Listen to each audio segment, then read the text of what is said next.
Hello, and I hope you are ready to read today because I have based on what yesterday's was, I have some rather different selections picked out today.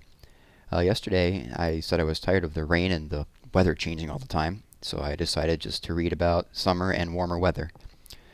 Today is April 25th, which means it's only 8 days till Christmas, so today we're going to read some stories about winter. Of course. The first one we're going to read is not so much a story, it is a poem, a rather well-known poem by a rather well-known poet. This is Stopping by Woods on a Snowy Evening by Robert Frost, illustrated by Susan Jeffers.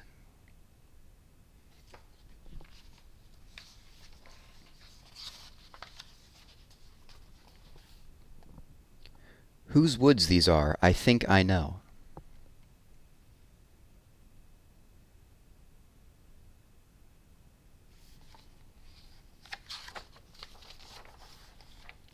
His house is in the village, though.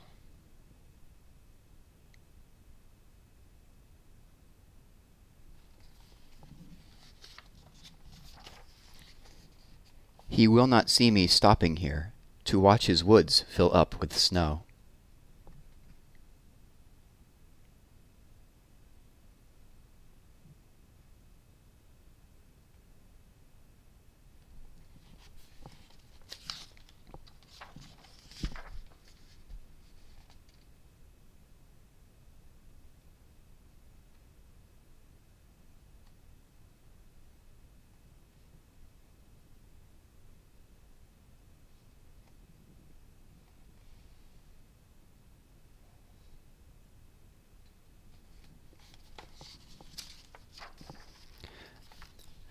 My little horse must think it queer to stop without a farmhouse near.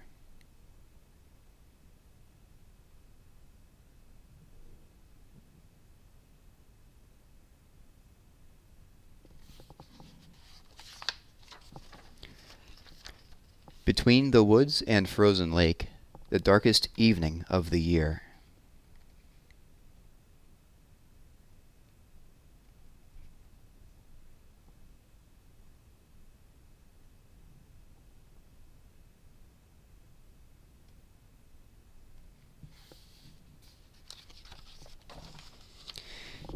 He gives his harness bells a shake to ask if there is some mistake.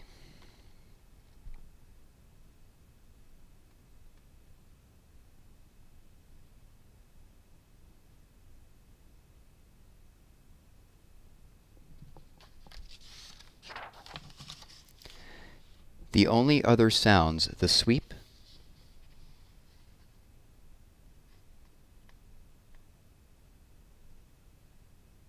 of easy wind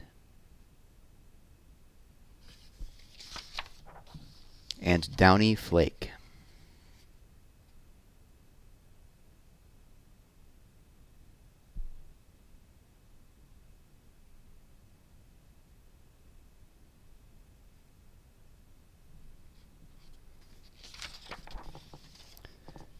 The woods are lovely, dark, and deep.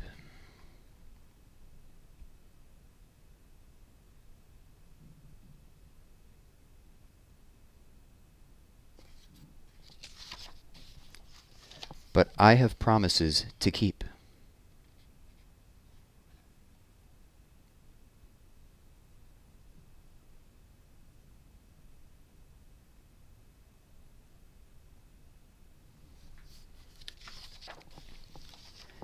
And miles to go before I sleep.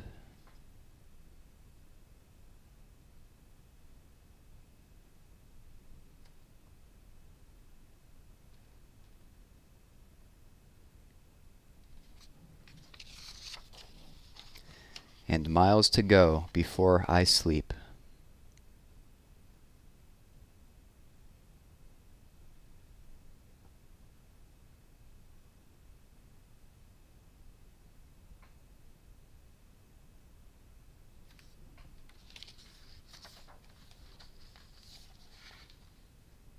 Stopping by woods on a snowy evening. The next winter tale I want to read is from Jane Hissey's Old Bear Tales. There is no snow in this one, but it is decidedly cold weather. This is The Winter Picnic.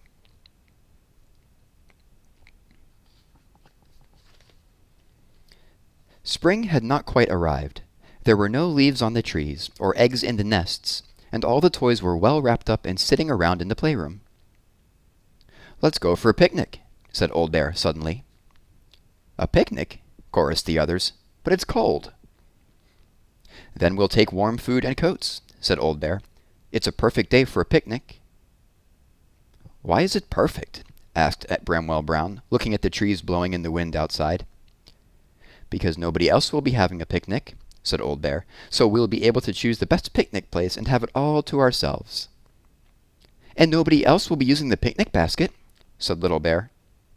"Or the blanket," added Bramwell Brown. "That's right," said Old Bear, getting to his feet. "Come on, everyone, let's get ready." Old Bear filled a hot water bottle and put it in the bottom of the picnic basket. Then he put everything else in on top. He made the sandwiches with hot toast and wrapped them up and put them right on top of the hot water bottle to keep warm.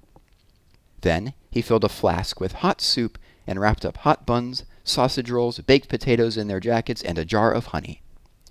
He packed a few other bits and pieces while the others fetched blankets, coats, and sweaters. Soon they were all ready.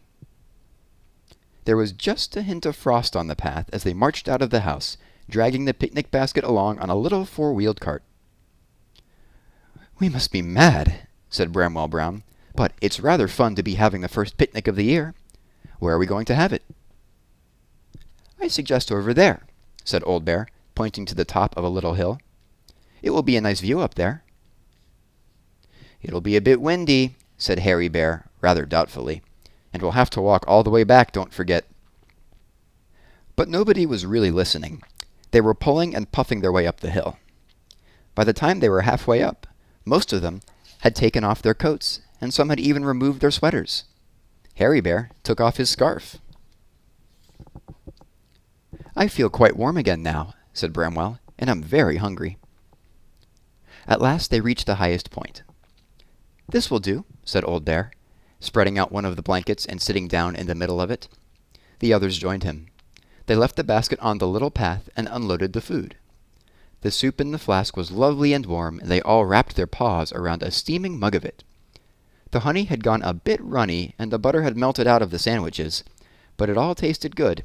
In fact, everything tasted especially good, and, in no time at all, the food had all gone. But when they'd finished, the toys began to shiver again.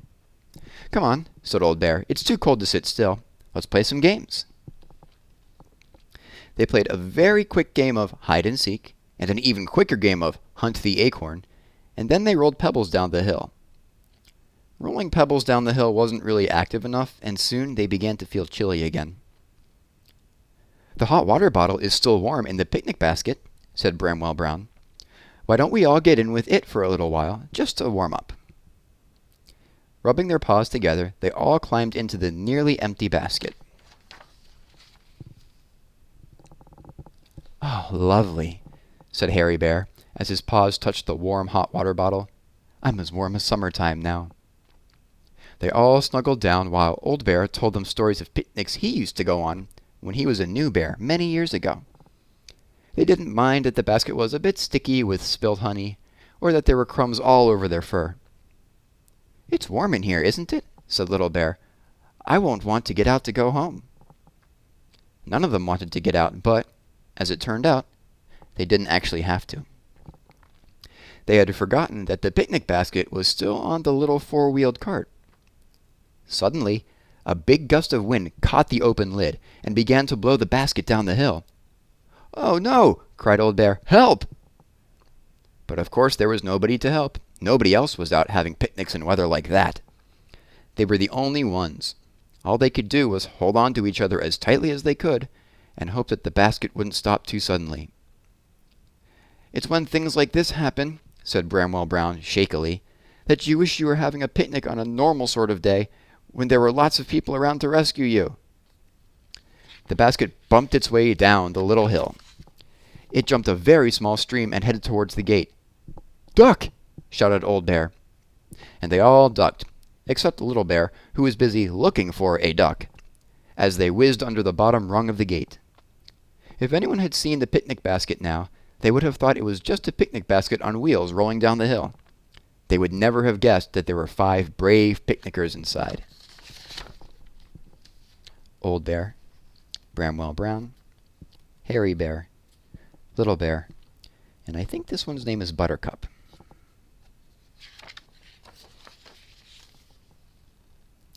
"Oh, when is it going to stop?" asked Little Bear. "When it gets to the bottom, I should think," said Bramwell Brown. And he was more or less right. The little cart suddenly hit a log. The basket fell off the cart, and the 5 friends fell out of the basket. When they realized that they weren't moving anymore, and dared to look, they found that they were right outside their own front door. "Well, isn't that wonderful?" said Little Bear. "A picnic on top of a hill, and we didn't even have to walk back." "I think perhaps I would have rather walked back," said Old Bear, standing up rather shakily. "But for the first picnic of the year, that's going to be hard to beat." "Yes," said Bramwell Brown. "Traveling home from the picnic isn't usually the most exciting bit, is it?" And, gathering up the basket, its contents, and the little cart, they all trooped indoors for tea. The end. Hope you enjoyed those wintry stories today. Thanks for listening.